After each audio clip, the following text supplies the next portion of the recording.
ওই, তোর পিকে যে একটা মেয়ে কমেন্ট করছে, ওইটা কে রে? কোন পিকের মধ্যে? আজকে যে পিক আপলোড করছস, ওইটার কথা বলতেছি। অনেক মেয়েই তো কমেন্ট করছে। এখন আমি বুঝবো কি করে যে তুই কোন মেয়ের কথা বলতাছস? কি যেন নাম দেখলাম।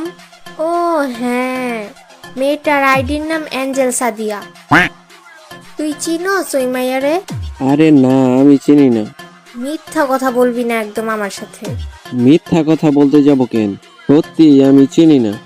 তাহলে তোর পিকে কি সিমুজি কমেন্ট করে কেন? আমি বলবো কি করে?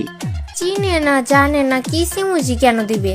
ওর ফোন, ওর হাত, ওর কিবোর্ড, ও যা ইচ্ছা দিবে। এটা নিয়ে এত মাথা ঘামানোর কি আছে? মাথা ঘামানোর দরকার ছিল না, কিন্তু তুই ওর কমেন্টের মধ্যে লাভ রিয়েক্ট দিছস কেন? আরে পিকের মধ্যে কমেন্ট করলে এইটুকু রেসপন্স তো করতেই হয়, আর না হলে বিষয়টা খারাপ দেখায়। ভদ্রতার খাতিরে এইটুকু তো করাই যায়। তাছাড়া বেচারি শখ কইরা একটা কমেন্ট করছে, তাতে কি এমন হয়েছে? হয় হয়, অনেক কিছুই হয়। আমিও একটা মেয়ে, আমি খুব ভালো করেই জানি একটা কমেন্ট থেকে জল কত দূর গড়াইতে পারে। ফার্স্টে কমেন্ট, তারপর ইনবক্স, তারপর নাম্বার দেওয়া, তারপর দেখা করা, তারপর 19-20।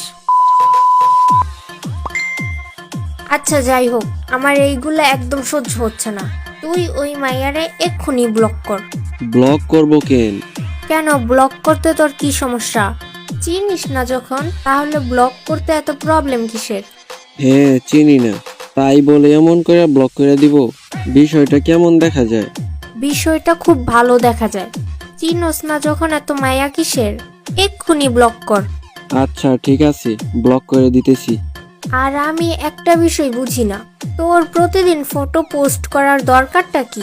তুই পিক তুলোস আমার জন্য, আমি দেখব, তাহলেই তো হলো। পোস্ট করে সবাইকে দেখানোর কি দরকার? আচ্ছা ঠিক আছে, আজকে থেকে আর পিক আপলোড করব না। শান্তি হয়েছে এবার? হ্যাঁ।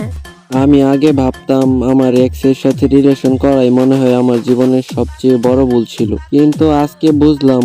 কিছু বললা তুমি? আরে না, কিছু না।